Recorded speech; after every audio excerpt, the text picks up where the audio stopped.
Hey guys, welcome back. We were just in Neva's channel, and I'm just double checking. Okay, I think we have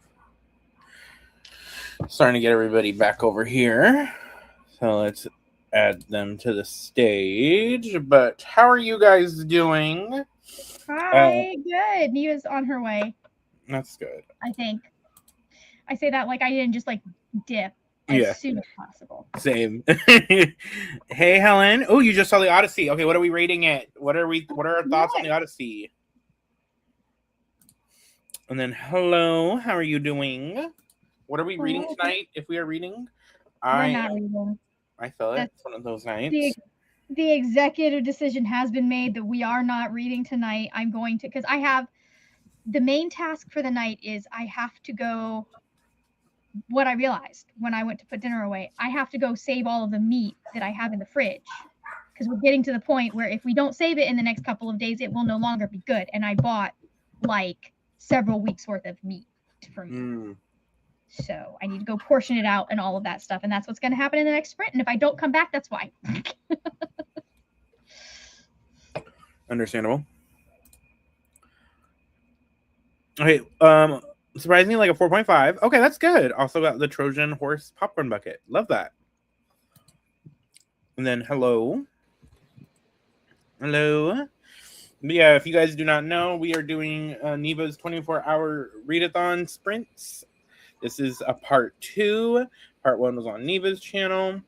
I know most of the people here are from that, but do you want to introduce yourself, Neva, and then everybody else to the channel, and like what you're all about?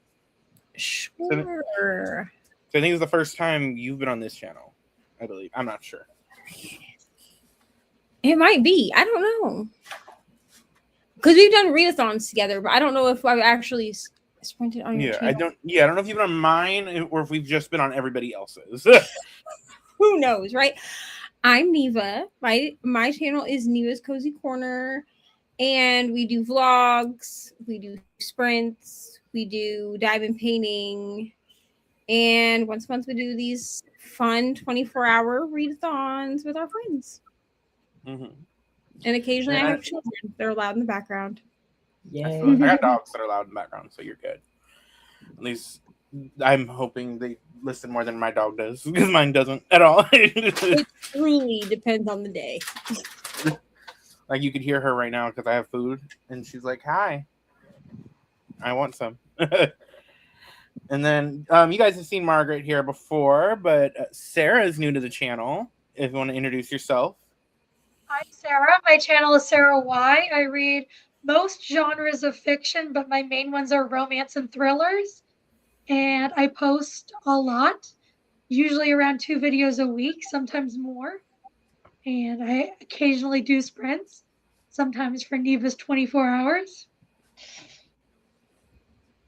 I will say I think this is the first one I'm hosting this year, which I was hoping to host more, but just life has been lifing. For the first half of the year, but we're here for the second half. You were here with us in spirit, Paco. Mm-hmm. At least, if not in spirit, on screen somehow. Right. Entertainment jobs are fun. Yeah. They truly are. I say as someone who did that shit not as a job in college and then was like, nah. Mm-hmm. If I'm not on stage, I'm not there. Yeah. It's the hospitality field is not. Oh God. Fuck that. Fuck that field. People are so entitled in hospitality. Luckily, I'm back at the house, so. Oh well, that's a little better. I've always been forward facing when it comes to hospitality. I have, people say they have a face for radio. I have a mouth for back of the house. I was gonna say, I feel like having known you. You would be, those TikToks they'll have of people that it's like someone says something dumb and they have to post. Yeah. I feel like that would be your coworkers if you worked front of house. I'm very much, you can't control my face or my mouth. Mouth a little bit more than my face, but there have been some... Ooh, I like the shirt. I just realized who you're wearing. Oh, yes. See, this is why fast food worked for me as long as I had a headset and you couldn't see my face. Because I can't control my facial expression but I can control my voice and what comes out of my mouth. I was an actress, so I had a lot of moments where I'd be like, "Oh, thank you, yes, okay, your total is going to be, that was a fucking bitch." I will say, acting definitely helped me in the I say industry. acting help. Acme master my bullshit, my ability to bullshit, and get away with it. I was raised as a girl child in an authoritarian household in a Christian home, so you get skills with that trauma. Yeah. But anyways, hi, hello, I'm Margaret, by the way. Margaret, I mean, you've been on the channel before, but I've been on the channel before. I'm the word nerd. Sometimes I post, I used to post booktube videos, and suddenly I just don't anymore. I mostly have been on TikTok arguing with people about words and other things. But you know what? If that's where your passion lies. It's been very fun the last few days because I've gotten to call a lot of people functionally illiterate because they are. Is it mainly like critters, or is it other? What's the fandom? It's another fandom that I pissed off because I made a video stating that I actually do think you're a transphobe if you still support financially a certain author. I mean, we could say it in this channel.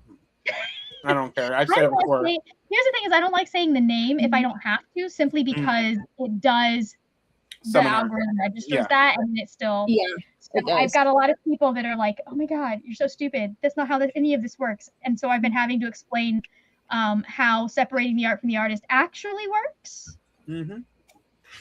And also that like phobia is not just about fear. I fear if you go down. Also, they're still alive. She's still alive. She's still actively doing shit. Yeah. So. Seriously, I love to see Margaret argue with people on the internet. I do too. I'd be like, I'd be in the comments like, "Get him, G." To watch. To be real. You say that, and yet I see neither of you in the comments on my TikToks. Oh, I see it, and then I scroll. I'm usually like hiding in the bathroom at work when I'm watching, so I don't be commenting. I don't have time to do this. I'm not trying to also argue. I just enjoy to watch the TikToks and read the comments. See, I can't get involved. I can start being like, Neva was here in the comments, just so you know that I was there. You can't, please. But just know. I can't get involved in the comments because I get argumentative. I just followed Margaret. I just followed you on TikTok. I somehow wasn't, but now I'll be there for the drama. Yeah. I think the one time. I think the one time I really got in an argument on TikTok comments was over. I could have I've seen TikToks of you today. I was like, this person looks familiar. How do I know this person? It's because it's you. Here's the thing. I don't know what it is about the vertical screen, but I don't recognize it. At one point, I found myself on mom TikTok. Like, oh god. Which ew. Okay. I think I know how I got there. It's because I watch a lot of commentary on YouTube of people that commentate like on mommy vloggers. You know what I'm saying? And so I think I don't know exactly what happened, but I did get into an argument with someone in on someone's video where they were like exploiting their child, and I was like, what are you doing? And someone was like, you don't even know her life. You don't even have kids. And I was like, I do actually have children. Also, while my children are constantly asking to be on camera, like usually all they get is to say hello on sprints. And that's only if I'm on sprints with people that I know extremely well. Okay. Like if I'm on, because sometimes I'm on, it really is. Because sometimes I'm on sprints with people that I don't sprint with on a regular basis, and then my children don't need to have their presence on the internet. Yeah. Especially if you don't. Any of them are in static videos at this point. I think there's one video that has Ari in it, and most of what you can see is her back because she we were at in an outing. And I was filming at the outing, and so she was like running. She might have turned around at some point, like wave. And it's that's protecting her identity, though. But I am much more choosy now than I used to be on what I do and do not argue on. And usually, if you see me arguing on something, it's because I feel like there is some value to people in general Yeah. of discussing this. It's not like I'm not going to be getting into it in my comment. Like I delete that shit so fast. I have a pin that's like my comments are not a democracy, because they're not. I'm not gonna. Right. The one debate I really got in on TikTok with somebody was over when you remember the Winx reboot they did, the live action one for the Winx Club. Ages ago. Yeah. I Yes. remember this. So it was a comment on Tara, the character that they had replace Flora. And it was about like, because if you don't know, Flora is based on like Jennifer Lopez, so she's supposed to be This is what I did not know. Yeah. Yeah. So she's dark skinned, but she's supposed to be Latina. And they cast, of course, a white woman and changed the character's name, the whole thing. But getting in a debate because this person's like, well, they probably just couldn't find any good Latina actresses, was someone's response. And this is a live action. What? Yeah. And so that I was about to say for an animated character, and then I was like, wait a minute, this is live action. For the live action, but even that, that's a hollow argument. Yeah. And so that like summoned the bitch. And I mean, not to just be like, there's only one. Jenna Ortega is right there, and she was so popular at that time. Yeah. Even though like I wouldn't cast her for Flora. No, I but wouldn't. yeah. But it just it's a hollow argument. Yeah. It's kind of like when they cast, here's the thing. I am a light-skinned black woman, okay? All right. But I will go off in people's comments when they're like, oh, well, it's fine that they casted a light-skinned black woman for a character who both of their parents are supposed to be in canon extremely dark-skinned. No, find a dark-skinned actress. Like, make it look. What are you doing? Stop it. Storm. Mm-hmm. And also, you cannot use a mixed person, a mulatto person like myself, and pass us off as having two black parents. I do not look like I have two black parents. Okay? I have a black parent. I do, my dad. But a lot of people, first of all, assume that my mom was black. She wasn't. She was white. So much makes sense knowing this now. Did you not know that?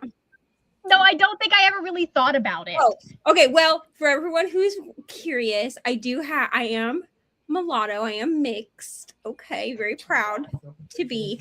And my mother was white, and my father is black. And I say my mother was white because she's dead. So I mean, that's because the shit your mom pulled. Listen, Yep. It tracks now, doesn't it? When I talk about my mom. Yeah, from what you've told me, I'm like, I guess this is why, Margaret, I assumed that at least you knew that my mom was white, because I've talked to you in pretty good depth about my mother before. And the things that she did. Figure that out. Like, I just hadn't thought about it. But now that you know for sure that she was white, it just makes so much more sense, doesn't it? Yeah. That's why I feel the way I do, but it's okay. Fun. She's yeah, dead. that does. It's fine. She can't do it anymore. puzzle pieces are connecting. Yeah, it's right. That's fair. Is that Helen? Yes, this is Helen. Yeah. See, Helen probably didn't know either, but I know that I've talked around Helen about my mother, and she was probably like, "Wow, this makes so much more sense." It always makes more sense to people when I figure out that my mother is white, and then they're like, "Oh." Because otherwise what they think is that if they assume that my mother is black, then they're like, wow, she just really hates like her own race. No, she just really hated me, and that's okay. It's fine. Yeah. But I'm just saying, when it comes to actors, actresses, acting people, you cannot try to pass off someone who is born to a white person and a black person as someone who in a movie has two black parents. That just does not. The way that Zendaya was being fan casted for every black girl in fiction, like, listen, and I love Zendaya. I do too. Oh, love Zendaya. There are other black actresses that can play black characters. Yeah, love Zendaya down in this house. But I just think part of why people love Zendaya as much as they do is because she's not pulling a Zoe Saldana. She's specifically going after roles that would don't get me typically be started given on her. I'm still mad about the press that last movie. Oh, I don't know what I don't remember what the last Amy Perez or whatever, the trans Oh yeah, one. that was so stupid. She made an enemy that night. She made an enemy that night. Stupid. I was thinking more of the is it Nina Simone? I think Nina Simone, yeah, where she darkened her skin for where that they role. actually dark. Like, do you know how messed up you have to be to like do blackface on a black woman? It's wild. My friend, you'll see her tomorrow. We'll see. But yeah, no. Which is sad because she's a good actress. She is, but she just. I really well. did not like the way she handled certain things about this last movie, because like I think the last movie was trash. Yeah, but I think when she won her Oscar, which I don't think she should have won. I think it should have gone to Wicked. But when she won it, they were like talking about, because the movie takes place in Mexico, and they were like talking about like something about like honoring Mexico, and she said, well, it could have been any place. It didn't have to be Mexico. Just real like anti-Mexican shit in it. And I'm like, bitch. I have thoughts on Zoe Saldana and like theories that probably are not fit for the internet from me. Yeah. There are better people talking about it than me. Yep. We are gonna do our first sprint. I'm thinking a 45 just for the first one in like 2 minutes. Cool. I might be here when we come back. I might not. Speaking of the Odyssey, I need to go get tickets to Hadestown and the Odyssey. Oh, Hadestown, yeah. I want to see the re-thing. The pro shot? Yeah, I was like... That and 6. Even though I've seen both, I want to see the pro shots. Yeah. I don't... Does 6 have a pro shot? I think so, yeah. Okay, I'll have to go see that. Because my thing about 6 is I just can't get past what they did to Anne Boleyn. I get it. They made her the most interesting character, like the funnest character, but they flattened her so much. Yeah. So I don't know how much research you've done into the queens, but like you can tell what sources they're using for that because of how they flatten her to just like a party girl. She has one of the best songs. Yeah. But like she was incredibly hardworking. She was a fantastic politician. She was a complicated character. She was deeply religious. Like there's so much about her that it's just like, no, she didn't. She just knew how to play the game, bitches, until she didn't. Yeah. Yeah, I mostly want to go see the Odyssey because of Lupita and because of Anne. I want Anne, Lupita, Zendaya, and Cersei. I forget the actress they have playing Cersei, but you know. I don't know. I don't know. I mean, I gotta see a movie. My witches. Yeah. But I've heard some stuff about how they're like making it like, from what I've seen from the Twitters and all that, is that they've kind of like Christianized the Greek gods in a way. Well, interesting. That'll be interesting to see or feel or figure out. Yeah, but we're gonna do our first sprint. Amazing. I may be here when we get back. I may not. Just FYI. I may be going to bed.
during the rest of these sprints.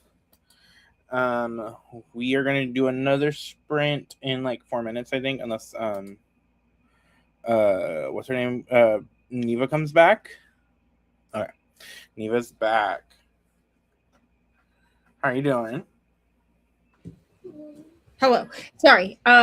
I was trying to get the TV so you don't get copyright strike because I'm really not trying to have you get yelled at by Disney Plus for Star Wars sounds in the background. It's all right. I owe Disney Plus money. They're gonna be yelling at me anyway.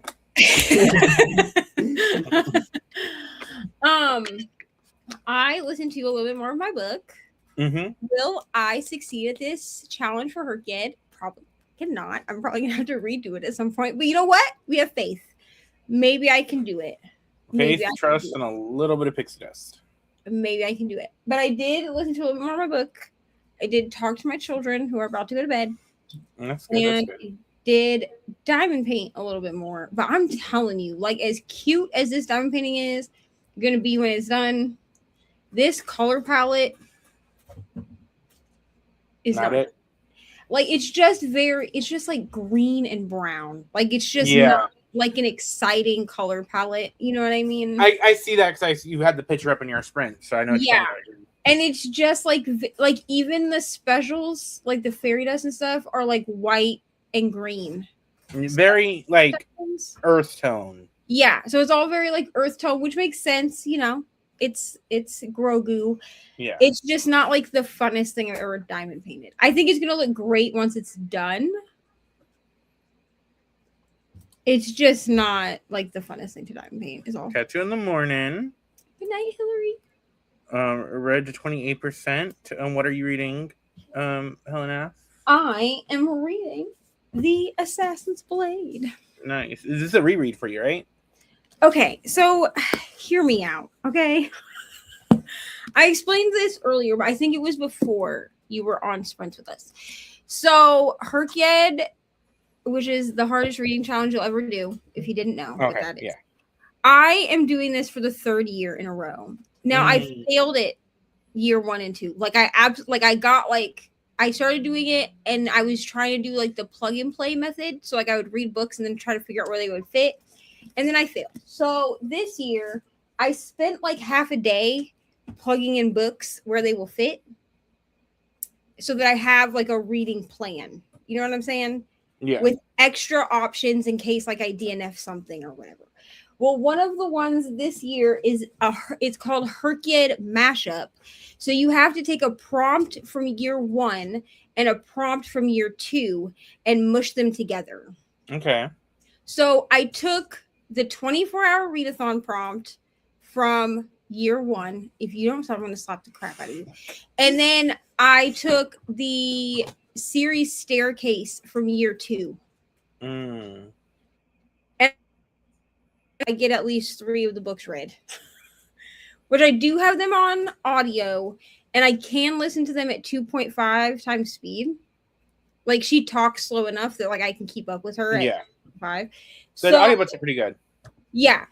So I was like, well, I have 5 books left in Throne of Glass I haven't read. The problem is, even with watching recaps and reading some recaps of Throne of Glass, I waited when I was buddy reading this series. I waited so long, like us as a group, in between books that none of the books feel connected to me. So even though technically there's a rule that you're not supposed to be able to do any rereads, like you're not supposed to reread any books that you've read in the last 5 years. Like you have to have read them longer ago than 5 years ago. I'm bending this rule a little bit. So I can get Throne of Glass, either so that I can read it and I can be like, this is the best series I ever read and keeping it on my shelf. Or get rid of it. Or I can read it and I can unhaul it. Because it's just because like I bought these books in 2022 when they were bringing out, or 2023, like whenever they were bringing out the new covers. I'm pretty sure it was like early 2023. Yeah. They brought out the new covers. So I grabbed all the covers that were like this that have the girl on them. And they've just sat. So I just need to either make room or I need to decide that I'm going to keep them and buy like ACOTAR and all that, because I have the Crescent City books, but I need to purchase like the physical ACOTAR books. But if I'm not going to continue with Sarah J. Maas, then there's not really a point. Like I'll just unhaul them all. Yeah, I agree. You know. So. Yeah. And I'm reading Turret the Gates. I am. Beautiful cover, honestly. I know, it's gorgeous. I'm about like. I'm almost 50% through. And my goal for the day, today's sprints are to get to 70%. Because I started at 40 this morning, so I believe in you. Because this is my book club, so I have a book club at a bookstore in town that I run, and it's a Romantasy book club, and this is my pick for the month for July. So I have to have this done by Sunday. Here. So I am very. I got it. I think. Let's see. According to Libby, the other one. I'm at 43%. So my goal is 70, though. I think I could do that tonight.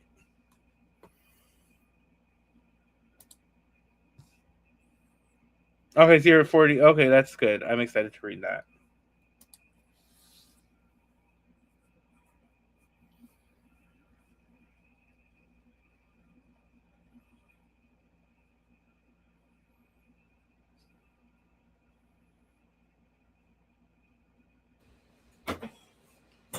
So in 3 minutes at 9:15, we're going to do another 45 because that'll get us to the top of the hour.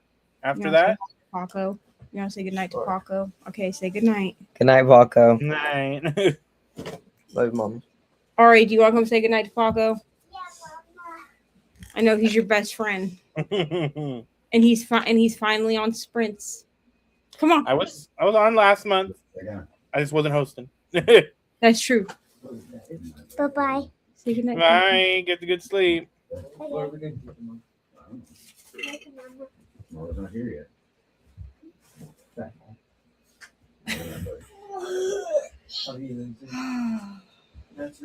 I have so much faith in myself that I'm going to get 3 of these books read in 24 hours. Maybe that's delusional. Mm-hmm. Helen tells them goodnight. Ari, Helen said goodnight to you. Gunnar, Helen said goodnight to you. I know that, but yeah, we're going to do another 45 in a minute so that after that we could do 50 because it'll get us to the top of the hour. And then we could do like 50 sprints after that. Sounds good. However you want to do it. It's your channel. I'm just here for the ride. I feel it. I'm glad they ended up opening this time slot so I don't have to wake up early tomorrow. Well, and then I messed up and when Jess was like, I'll take the morning slot, I didn't even factor in that there was an 11 a.m. slot. And at first I was like, dang, 7 a.m. seems like an early time for Jess to be up. I was like, if she wants it, she can have it. And then she's like, don't make me get up at 7 a.m. And I was like, okay, well, that's what I thought, but yeah, it's okay because Aoife is going to take that slot. So yeah, I mean, I was willing to take it because Nell couldn't host it, and so I was like, I'll do it because I had the time, I had the weekend off, so I'm like able to. I just would have had to go to bed early tonight. That's fair, but I don't. I could just stay up and actually be productive. Productivity. We love productivity. Mm-hmm. Okay, we're gonna do our next sprint. See you in 45. See you in 45.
And we're back. I got to about 56% of Terror at the Gates.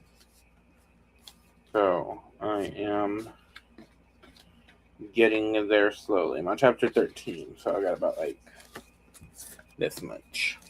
What about you? Did you get anything done?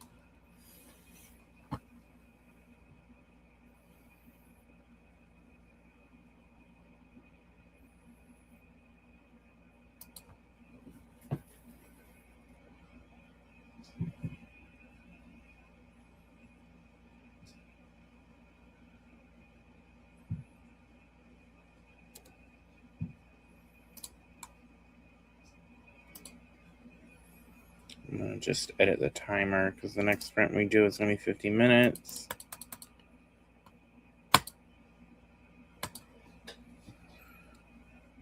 Nice. I think the next sprint, I'm going to try to listen to more. I might just watch Drag Race for the next sprint. But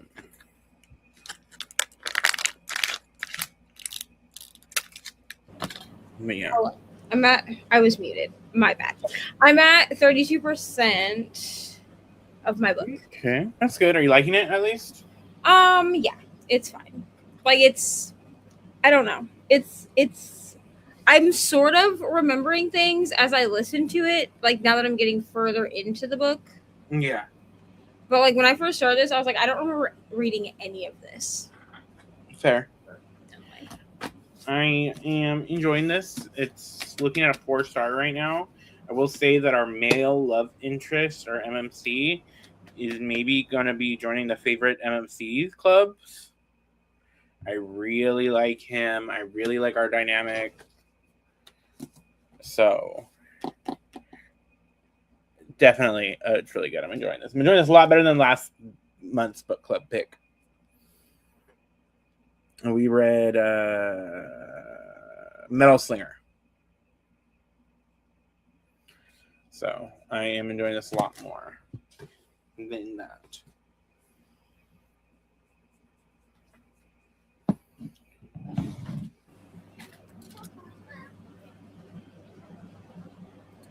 Yeah, I'm really liking his dynamic. He's really cool. He's got cool tattoos.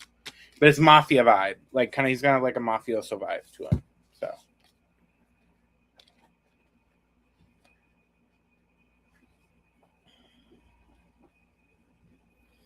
and then like we get his point of view between every chapter.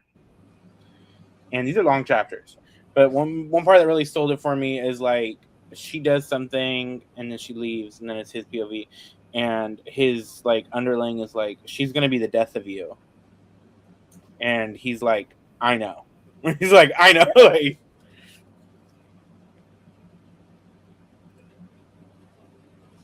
We love that.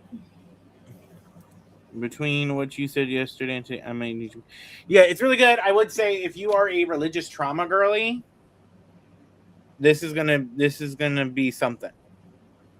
Oh, I'm adding this to my list. Because this is Lilith. Like, this is a Lilith kind of retelling. I'm a religious trauma girly. Yeah. This is definitely a lot of religious trauma in here. Definitely check out the trigger warnings, but like this has to do a lot with the church and stuff like that. I mean, our main character's name is Lilith. That should tell you. That was the church coming from me. That should tell you enough about what this is about. And it's kind of like what I wanted Crescent City to be. Like, this is the urban fantasy that I wanted Crescent City to be. Here's the thing. I liked the first Crescent City book, but then I never moved on because I heard such bad things. Oh, no. I liked the first one. I liked the first one a lot. But the second one was a no. I didn't read this. I have all of them. Like, all of them that have been published. Same. I even went to Walmart and bought the Walmart edition of the third one because I wanted the ending. And then I actually have 2 copies of the third one because I also wanted to support my indie bookstore. So I bought that one. But I really loved the first one. And then I heard such bad things about the second one that I was like, well, I guess it's just gonna sit here until I'm ready to read it. Helen says the one type of trauma she doesn't have. Right. Yeah, the first Crescent City book was fun, and it was a really good, kind of Yeah, it was fun, fun. campy, like urban fantasy book, and I loved it. But then, like, I feel like Sarah, the second book, she wanted to do too much, That's fair. and then she wanted to have an Avengers style ending for the third one. I mean, for the second one. Okay. Yeah, and I obviously I haven't read the third one because I haven't read the second one. But then everybody was like yelling at me about I needed to read Throne of Glass first. I wouldn't say you need to read Throne of Glass first. I haven't read the third one, so I don't know if Throne of Glass is like required reading. But I think it will help when they talk about like the planes of the worlds a little bit. But it's not like nothing spoils you. I haven't read the third book though. It's fair. Yeah, because I've read so in the Mossverse, if you will, I've read the first Crescent City book and I've read the first two ACOTAR books. Mm-hmm. Okay, I would definitely say read the rest of the ACOTAR books. Okay. Before. Well, here's the thing, I didn't like. Okay, so I gave the first one 4.5 stars, but then I loved the second one. But then, like by the second one, you hate Tamlin. Yeah. Right? Because like I even have this. She doesn't make this bookmark anymore, but like I even bought this cutie bookmark. Okay, what's it say? Tamlin, you stupid bitch. Love it. So like, great. You know what I'm saying? But I need to read. I started reading the third one. And then I decided to read Throne of Glass. I'm a hot mess. But she says that the main Bryce in Crescent City gives Jessica Rabbit vibes. Yes, I agree with you. I agree. Yeah. No, I think Throne of Glass is her best work. I think that series is her best work because she finishes it before she kind of gets full of herself. Here's the thing. I am not an author, but as a reader, one of the things that drives me absolutely bonkers is authors like Sarah J. Maas that are like in the middle of multiple series. So now I have to wait for the series. Like, I just don't. Can we like finish a series and then write a new series? I agree. I also think, like, can we get an editor in the room? That too, but like, editor aside, I just need you to finish a series so that I can read the thing and then I can move on to a new series. Yeah. You know? Yeah, I agree. I don't know if I'm going to read the next Throne of Glass books. I need to debate that because I enjoyed Silver Flame. I have not reread it, and I'm a Nesta girly down, but I think I might need to reread it. I really don't want to. That's fair. And see, I'm more apt to reread things if I have the audiobooks for them, because then I can just turn the audiobooks on and just do diamond painting or something. I have all of the audiobooks of the first 3 ACOTAR books. Yeah. Because when I was getting into audiobooks for the first time, I reread because I reread ACOTAR, the first 2 books 3 times. And then I've only reread the third one 2 times, like twice. Because I read the series when it was coming out, and then when they announced the novella, I don't know why I decided I was going to binge the series again for the novella. Yeah. But I did that on audio, and so I bought all the audios for that. And then Princess years ago was doing a readathon that I read the first 2 books for like a buddy read.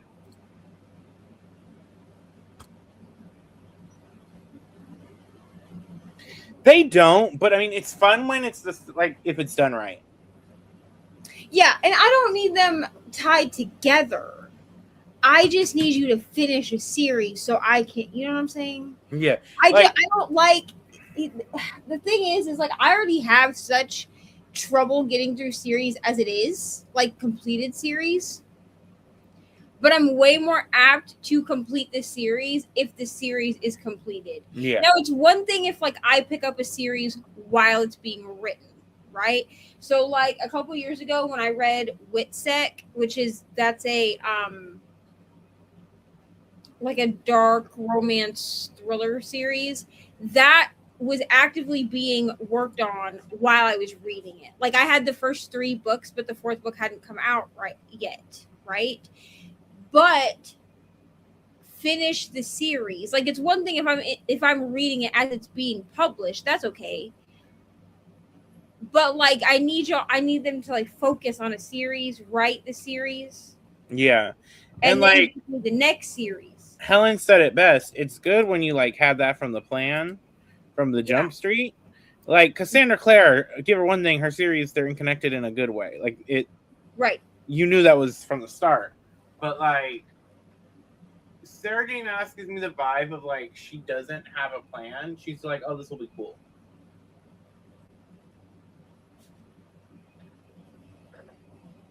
And like, I don't know. I don't mind when they're all connected because like I'm a comic book fan, so like crazy universes and stuff. It's just like it could be cool. Like I think Daughter of the Moon Goddess did it really well. Where she has the Daughter of the Moon Goddess duology plus the novella. And then she has a standalone that takes place in the world. And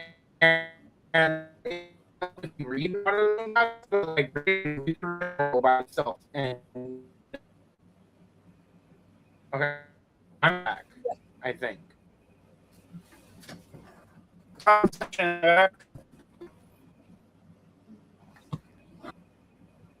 Maybe. I don't know. I keep going in. Okay. Am I back? Yeah, you're back now. Oh, yeah. Yeah, the robot was beating my ass. That is a good... yeah. It's SJM's lawyers were coming for my stream. I do feel like it feels like a money grab. I do agree with Jean, especially when they did what they did with the ACOTAR books at Barnes and Noble, where they like brought out the special editions and they were just black.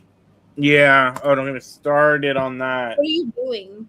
I'm not gonna buy them. Special editions should not be paperback.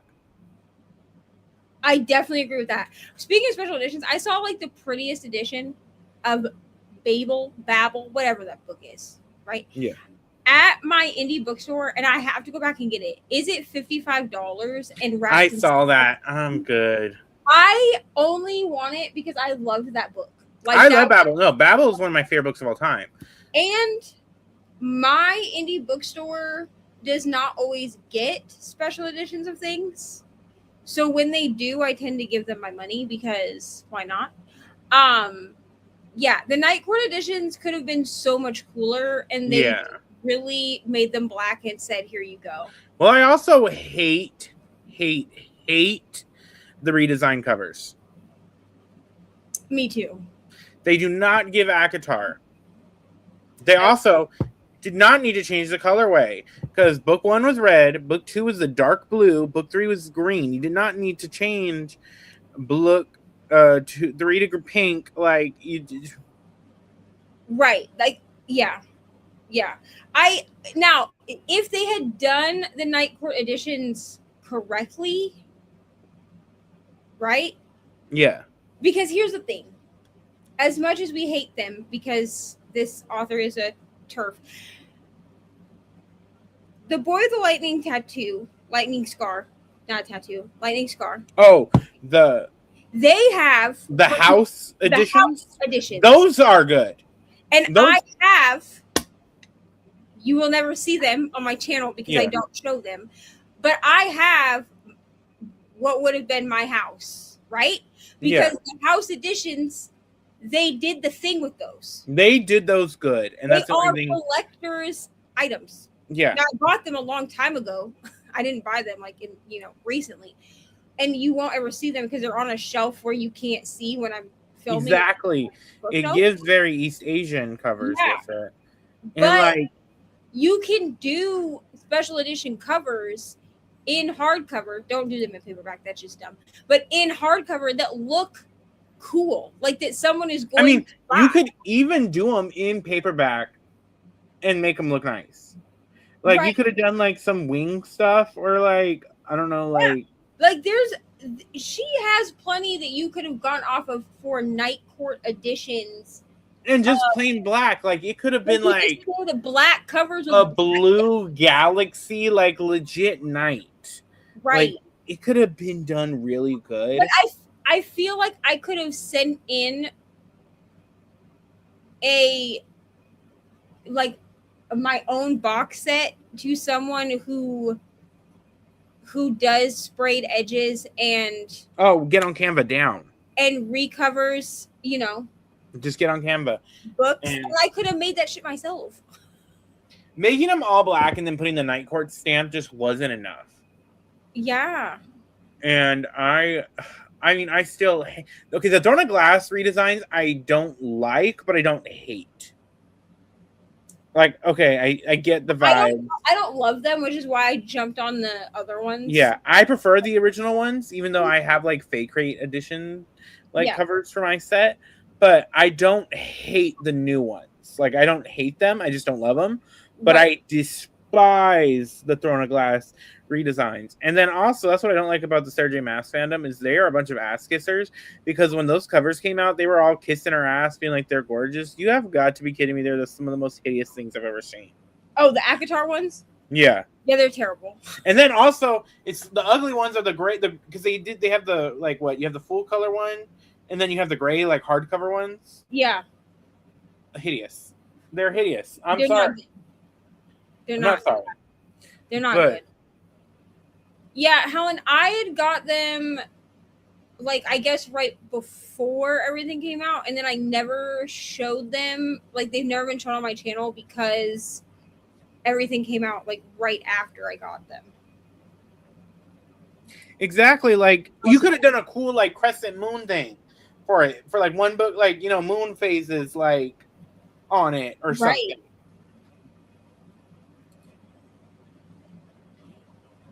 See, here's the thing. I don't even mind a tandem read. Like, I don't even mind that, to be honest. Oh, no, the tandem... Go ahead. The tandem reading idea for whoever came up with the Kingdom of Ash... Or no, Empire Storm's tandem read that they have for Empire Storm's the Pterodon is so irritatingly stupid to me. Don't waste my time. See, and I guess I don't mind a tandem read if everything is running on the same timeline, because I'm not necessarily, because I guess, and Sarah J. Maas, I think Throne of Glass was the first, like, book series to do that, where someone came up with, like, a tandem read for it or whatever. They also, and then someone came up with a tandem read for Powerless and Powerful by... Don't get me started on Laura. What's her name? Roberts. And here's the Laura thing. Copycat? Here's the thing. I started those books as a tandem read, and then I stopped. And here's why. Because I don't give two shits about Powerless at all. Powerful, I did like that novella. The only Powerless tandem read that people should be doing is Powerless and what's her name book? Victoria Aveyard's book. Powerless and Red Queen. Red Queen. That's the tandem read you should be doing. And that is the problem, is that, like, I've never even read Red Queen, but I have seen enough, like, reviews on it to know that she's a plagiarizer. So it's like, you just rip shit out. Laura Roberts is the plagiarizer. The Powerless is the plagiarizer. Yeah, Lauren Roberts. Yeah, like, you just Victoria Aveyard. She handled that with so much grace.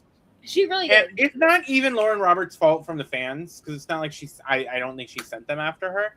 But you were not gonna. She handled that with so much grace, because I would have been crashing the fuck out on TikTok if you had come to me and said that this book that came out last year, I plagiarized my book that's been out since 2015. You would. Yeah. Ooh.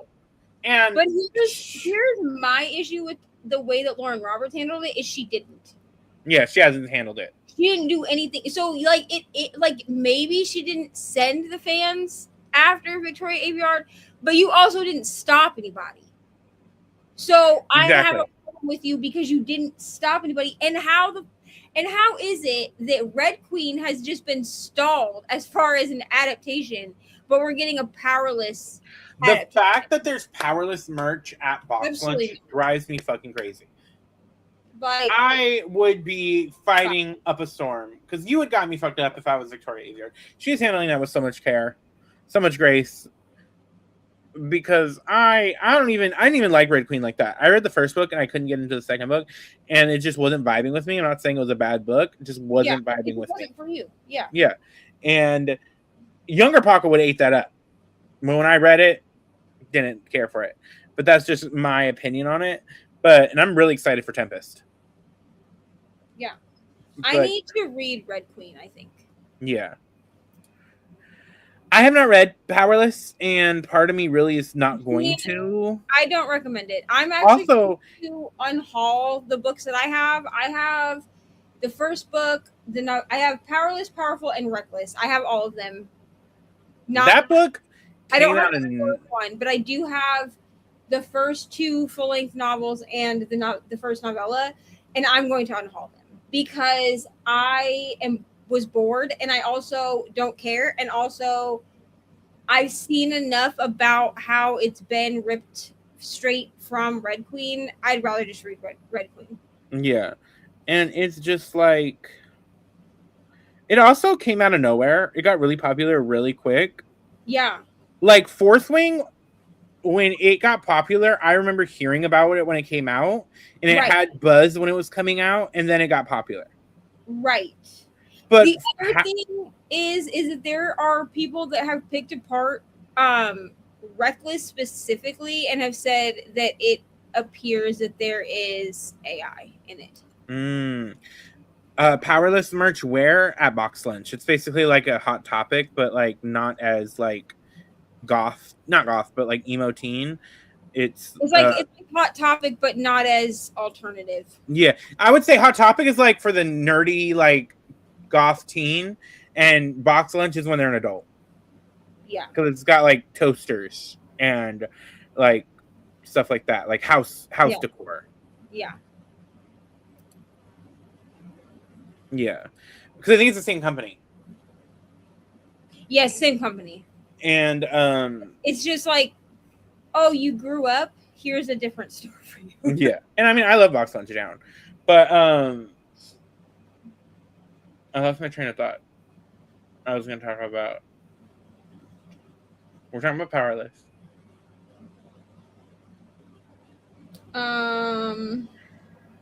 I said that it appears that at least Reckless has used AI. Oh yeah, I can't confirm. That's allegedly. Not for sure, but allegedly. I watched somebody's analysis of it, and she said that she feels like allegedly there could be AI being used to write it. And Lauren Roberts has allegedly posted somewhere where no one can find it now that she has used AI to help her write in the past. That's crazy to admit. That's crazy to say out loud. That she has used allegedly AI tools to help her. That's crazy. To make her sentences longer. That's crazy. Also crazy is the people that are like, yeah, we use AI to write fanfic is crazy. Why are you using AI to write fan fiction? Girl. That's insane. Here's the thing. As a teenager, I wrote fan fiction, but why would you use AI for that? Like, that's just make that shit up. You're like, girl. Like, I wrote, listen, when I was like 16, I wrote a Clueless fan fiction. And it was you're supposed to like fanfic. Fanfic, you're supposed to be writing in the dark corner in your room, like. That's what I'm saying. Alone like, at night. It doesn't need to be that serious. Like, you don't use AI. I say this. Not everybody's meant to be a writer. That's true. And I'm sure sometimes your people are just bad at things. Yeah. I mean, fan fiction is supposed to not be. Also, wait, let me clarify. I'm not talking shit about fanfic like that. Fanfic is its own thing. I'm talking about some authors. I'm not talking about fanfic. And also, fan fiction is supposed to be fun. And you don't necessarily need to be a writer to write fan fiction. I remember my train of thought. Go I ahead. caught the train. Missed the stop. I caught up to the train. So what I was saying is like at least like Fourth Wing, the hype, it came naturally. It felt like it came naturally. Like you saw people talking about it before it came out, then people talked about it, and then it got big. Powerless, I keep my ear to the ground for YA fantasy, I feel like. But it all of a sudden won the Goodreads Choice Awards when it came out, and I was like, where the hell is this? What the hell is this?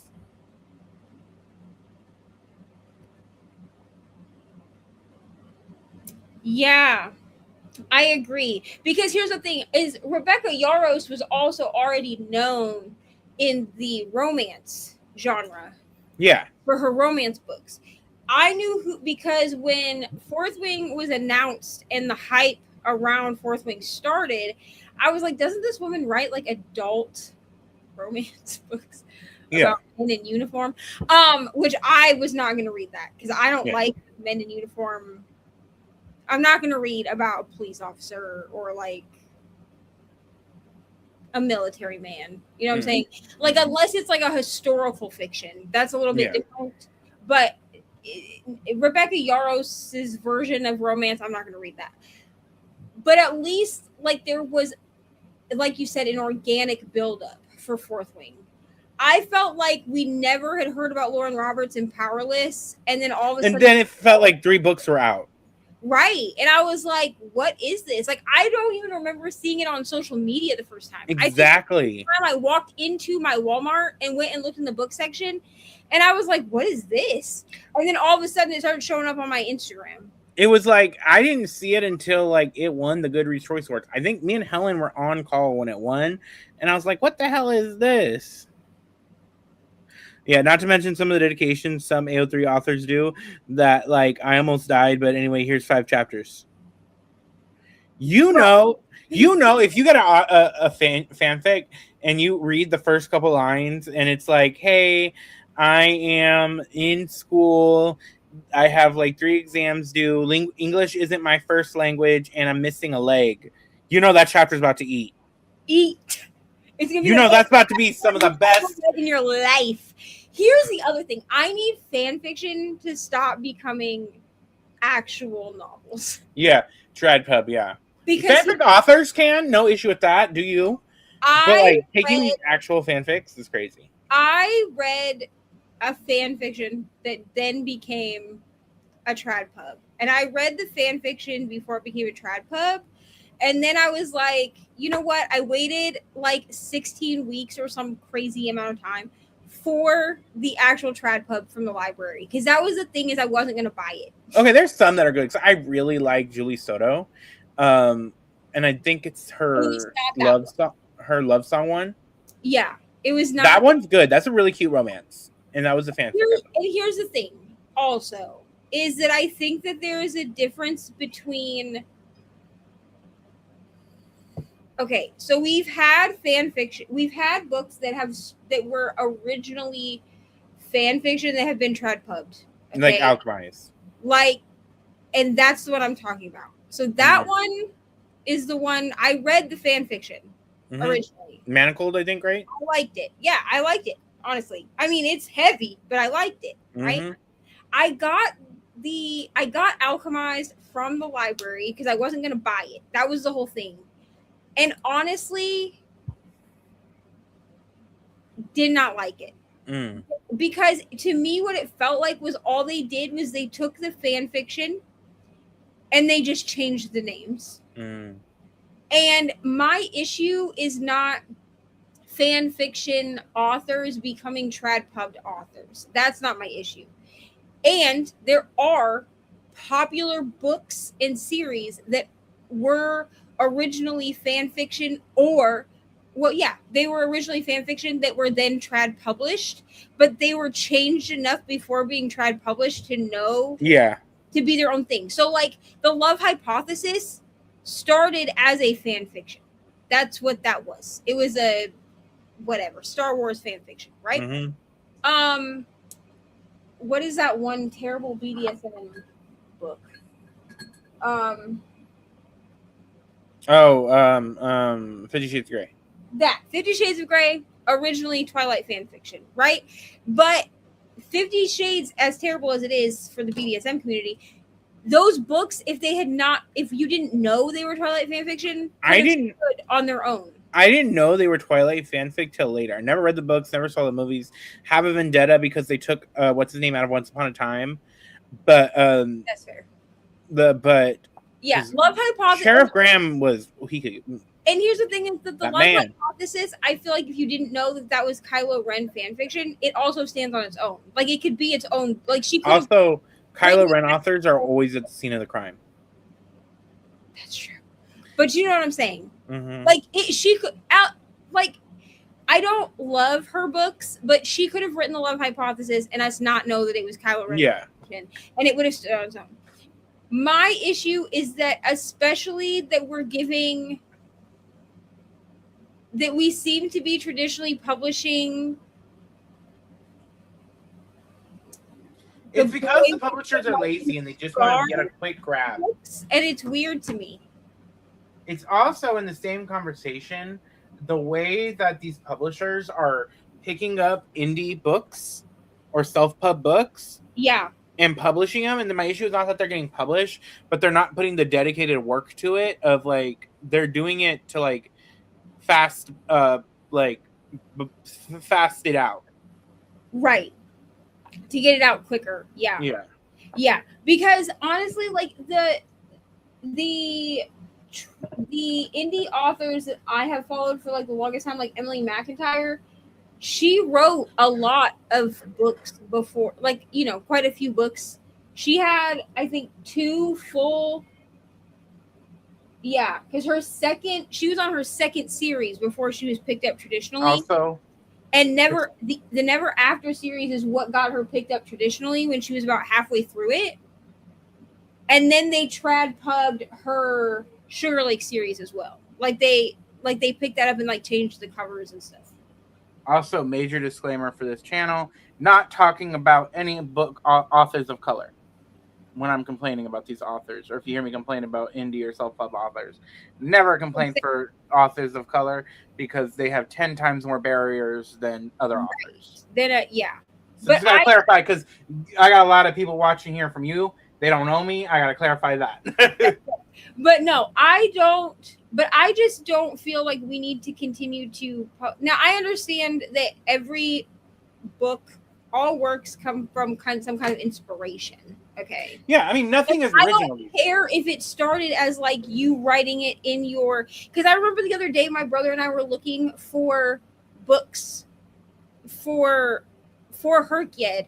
There is a prompt that you can use books that started as fan fiction, like they were originally fan fiction.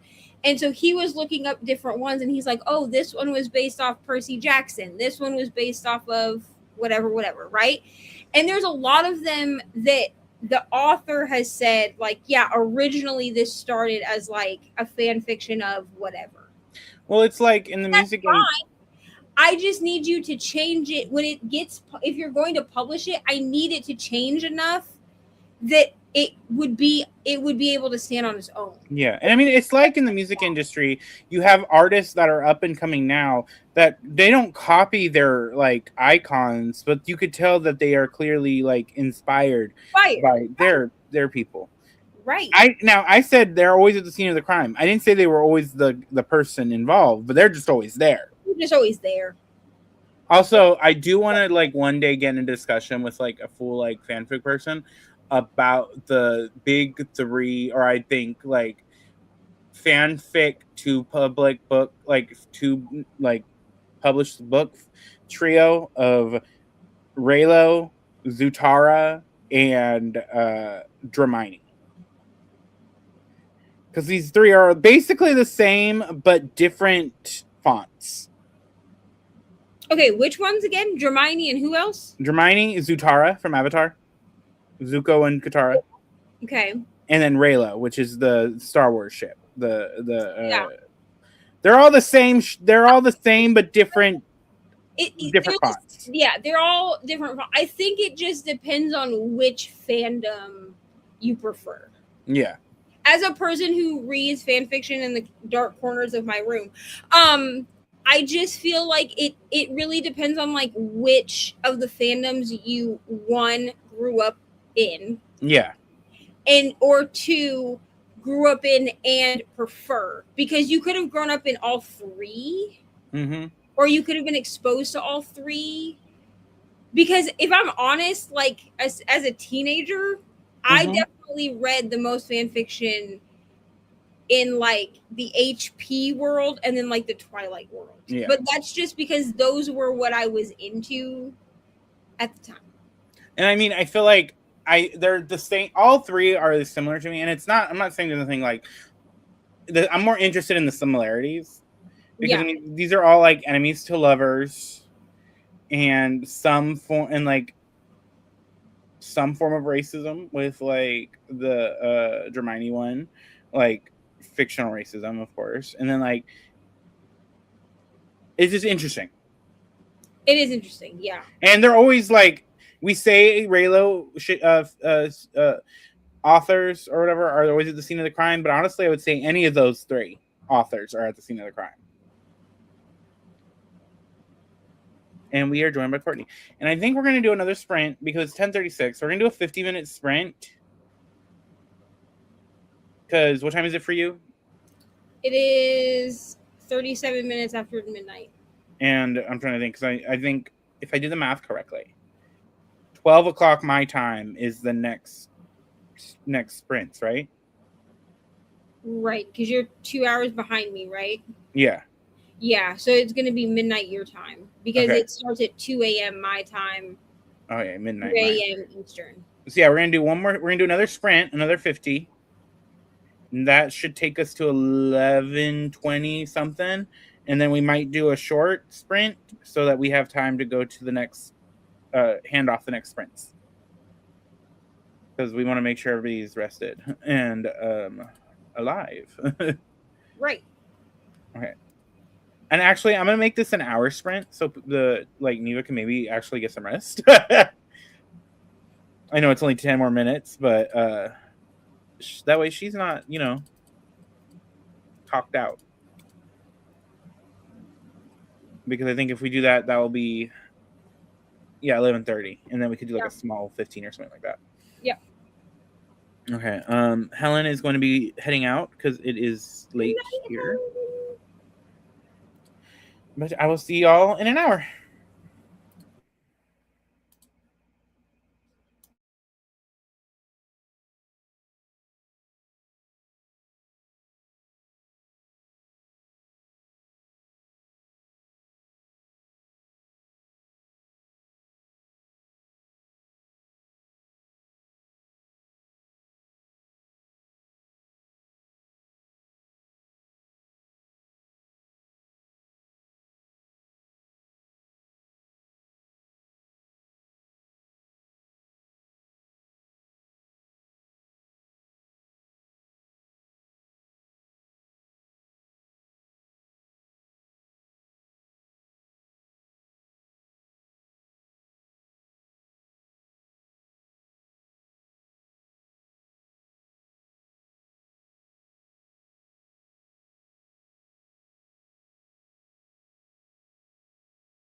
back for a little bit before we have to head over to the next sprints.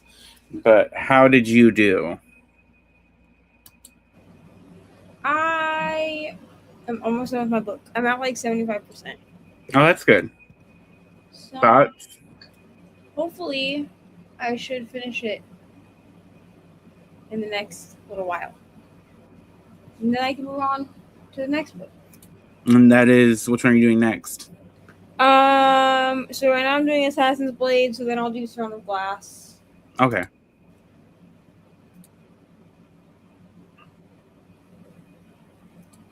I'm trying to find the link for the playlist so I can put it down below. So I could link it in the chat for people. That's not the right button. That's it. Okay, here we go. Okay, so I want to press this button. Copy. So you guys, I'm putting the link for the playlist down below so that you could click that and find the next part to go.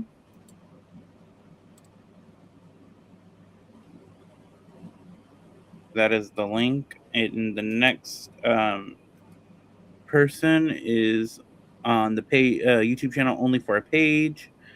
So we're starting in a little bit here, like 30 minutes, a little less than 30 minutes. I got to chapter 15 and we got like a lore dump and I'm intrigued. Like I'm the 64% mark, so I will definitely be finishing this tomorrow. Because I gotta see if I'm supposed to be meeting with my friend tomorrow, see if we're still doing that. If not, then I'll be watching or being at sprints tomorrow.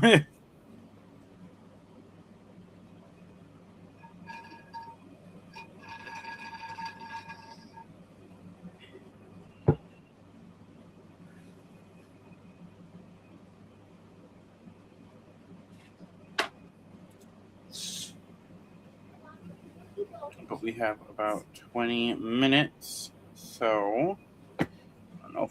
We have 7 people watching. What is everybody's plans for the rest of the 24-hour sprints?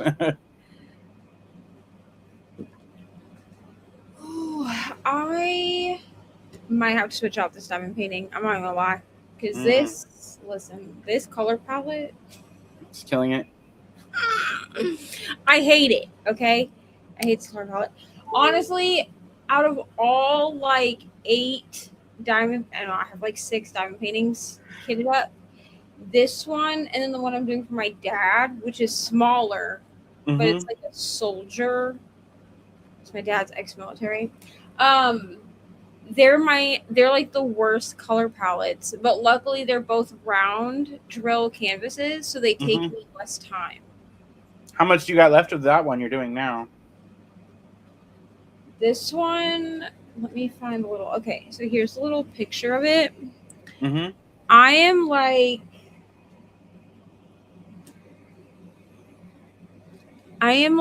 right here. Just Grogu, you don't have the background? So I've done like these rows like this, right? Yeah. So coming at it from this way. Hold on. So I have it turned sideways. Yeah. So I have it turned sideways like this on my table. So I'm working on it like this way. And I'm like right here, like in the middle of a row. So you're like 30% and you would say maybe. Yeah. So like I'm not quite halfway through it. I think what I'm going to do is I'm just going to finish the row that I'm on. Because I have like 2 sections left in the row that I'm on. And then I'm going to switch it back to my my art shop one for my sister. Because that one is like pastel colors. I don't know if I have the paper over here. I think it's with the diamonds. But that one is like a lot of pink. You know? It's like a lot of pinks and purples in that one. So it's like just like a happier vibe. This one is just such like an earthy color palette Yeah. that like I'm bored after a couple of sections. Are you staying up for the next set or? I will at least be up long enough. Like I will at least be up long enough for Daniela to go into a sprint. No, that's good.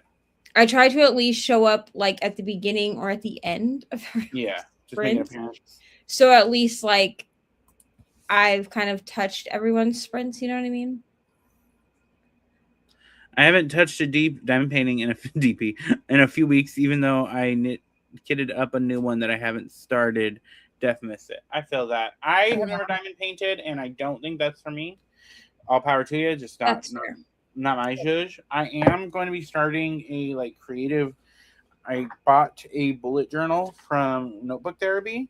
I want to start journaling, like scrapbook journaling and stuff like that. So I just bought this. That's really pretty. I know, and so I only got like the July page kind of set. I need to buy like a bunch of washi tape and stuff like that. Yeah. But I have a few spreads kind of in mind for July because I did a San Francisco trip recently with some friends. We went on a like San Francisco book crawl because the San Francisco Public Library, if you did they had a library reading challenge. Mm-hmm. And if you logged 20 hours, you got a free tote bag.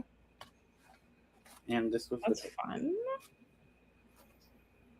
That's so cute. Yeah, and it's good quality. And so me and my friends, we took a train trip to San Francisco for the day. And then we hit up a bunch of other bookstores. So I want to do a spread of that because I took a bunch of pictures. And I just want to like do that. Yeah.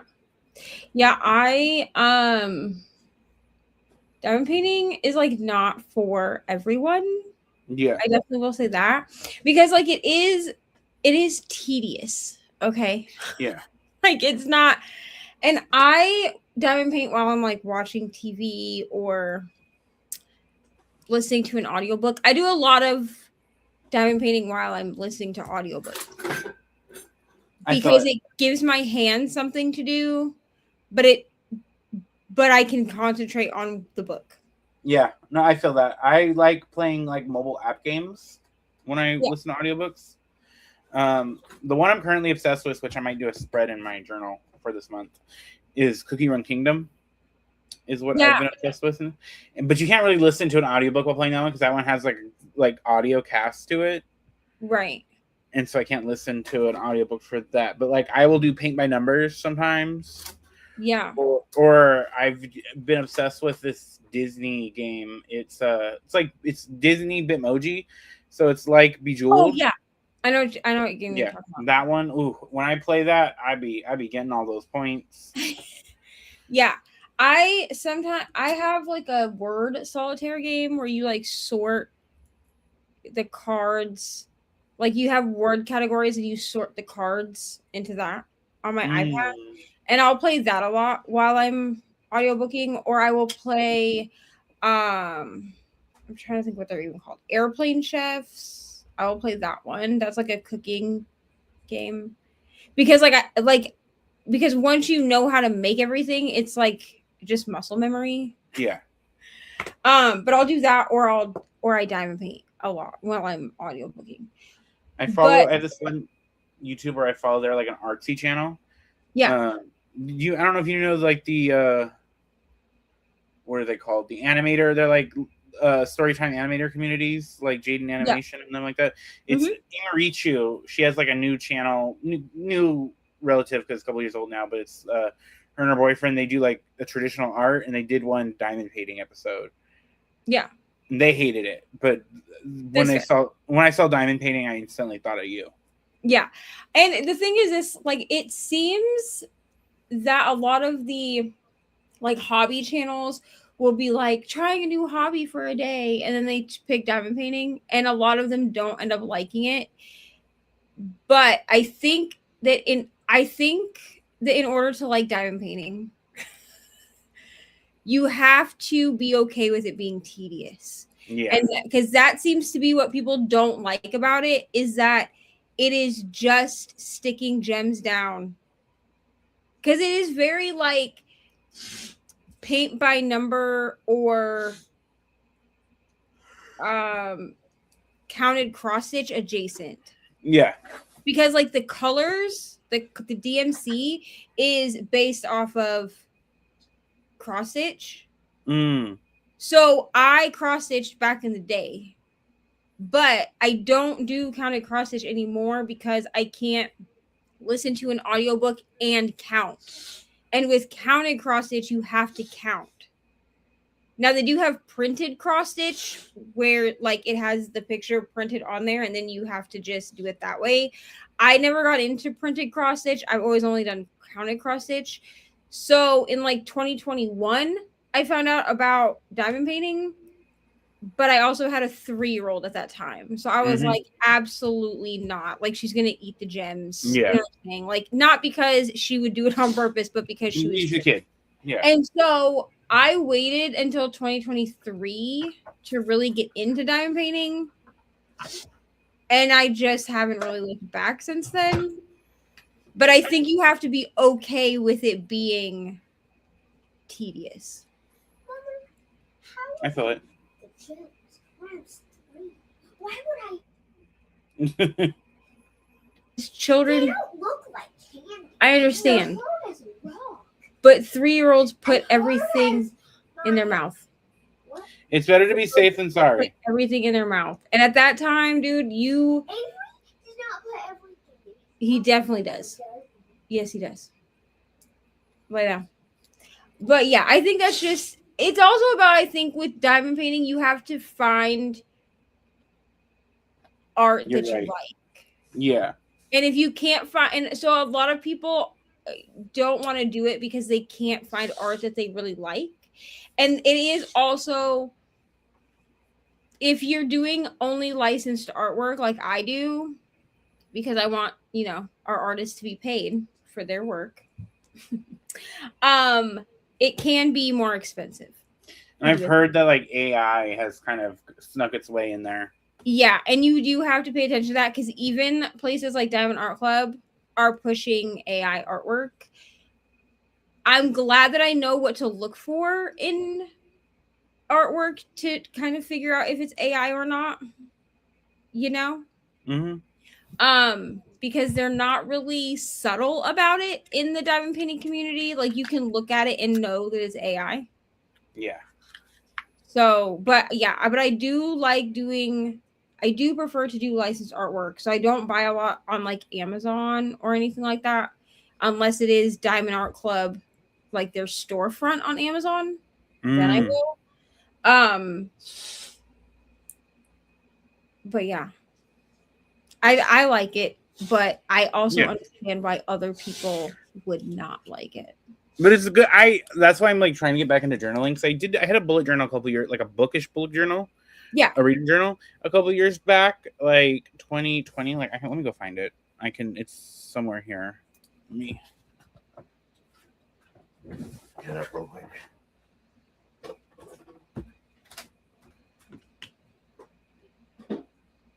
Here we go. Okay, I found it. Ugh. This was like 2020 something, but so this is my bullet journal, like my bookish bullet journal from a bunch of years ago. Yeah. And like I was actually doing pretty good with it. Yeah. Like I haven't looked at it in a minute, but like I even did an Akathar spread for September. It's here. I love that.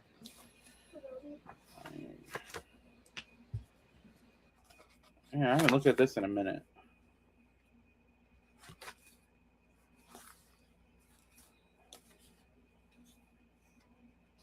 Yeah, I was doing the damn thing. And then I started the year after, and then I just never continued. That's fair. So I want to get back into it, but like more than just books.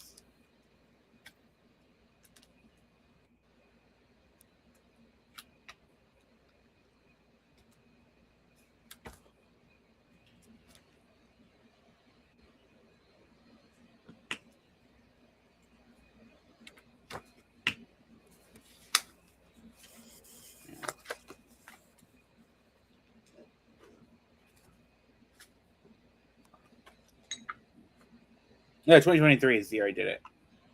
Just found the goal page.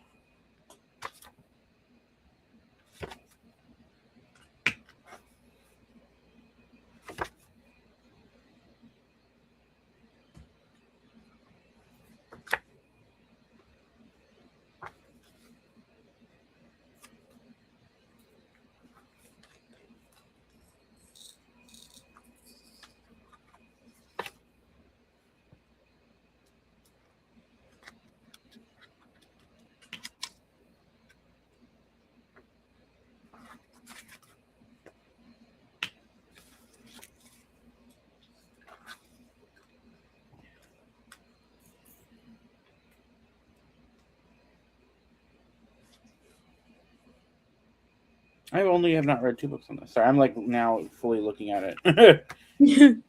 Just flashbacks. When I used to read a lot. I've only read like 30 something books this year. Listen, you and me both. Like this year has definitely been like my slowest reading year. Even last year, like I really gave myself a goal last year to like slow down and like really absorb the books I was reading. And I think last year, yeah, I've read 37 books this year. I've low-key been in a slump since the first Mystic Readathon. And it's not the Mystic Readathon's fault. It's just like that's when like I started reading less. Yeah. Then last year was just a lot. I was doing a lot like emotionally, family-wise. Yeah. And I just have not recovered. Yeah, so this month has actually been my best reading month of the year. And I think it's just because I've gone back to allowing myself to just do audiobooks if that's how I'm going to consume books. Yeah, I feel that. I go through these stints where like I'm never going to tell someone else they can't read an audiobook, but I go through these stints where I'm like I need to read more with my eyes. You know what I'm saying? And so then my reading is reflected in that because this month so far I have finished 9 books. However, all of them except 3 have been via audio. So 2 of them were arcs, so I didn't have audios for those. Because they were e-arcs. And then one of them was a graphic novel. But all the rest of them I've read with audiobooks. So I think I just need to just like suck it up and just like allow myself to do audio. That's what I'm gonna do. I feel like because I'm the same. Like if I'm reading books, low-key, it's only been audiobooks. Yeah. But I've had to like not beat myself up about shit anymore. I gotta try. That's what I've been telling myself. Yeah. That like I'm reading. Right. And it doesn't matter how I'm reading because here's the thing is I always have a book going on my Kindle and I always make time to read my Kindle before I go to bed. Yeah. So I'm still, and if I leave the house, like if I take the kids to the library or whatever, and I have downtime, then I'm sitting there and I'm reading on my Kindle. So I can hear, what's going on around me. So it's not like I'm not reading with my eyes. It's just that I will be like, oh, I've been reading so many audiobooks. Like I need to pick up a book and not read it with audio. But like reading is reading. Yeah. Like you're getting reading done and like just, it's because I've kind of also, that's my like my mentality been with, what's the word with, slumps is you end up hurting yourself more fighting it. Right. You just kind of got to ride out a slump. Yeah. Because if you try to like force yourself to read, you're not gonna want to like reading. Right. I also find for me with slumps, if I do audiobooks of audiobook rereads, like of books that I've loved in the past, but maybe I didn't do them with audio the last time I read them or whatever, I find sometimes that will pull me out of the slump too. I feel it. Same. Like sometimes if I can't, audiobook is just for the playlist, but this is the link of the next channel to go to. I mean, her channel she was already in the comments earlier. It is only for a page. Oh, that's not only for but only for a page. So she will be hosting the next sprints because we are about to end right here. It's 11:59. So, Neva, is there anything you want to shout out that's coming up, or anything you want to share for anybody to check out? Go watch my newest Whippin' Chat. I put it up on Wednesday, and there will be another one next Wednesday. And everybody who was on screen's channels will be linked below. Don't check probably till tomorrow, though. Right. When I am awake, I'm feeling myself be tired. But thank you for being here. Thank you for having me for your readathon. I feel like we were productive. You're always welcome. I will see you guys next time. Hopefully tomorrow I'll pop into some more sprints, or today, technically. But I'll see y'all. We'll see y'all later. Let me end the stream.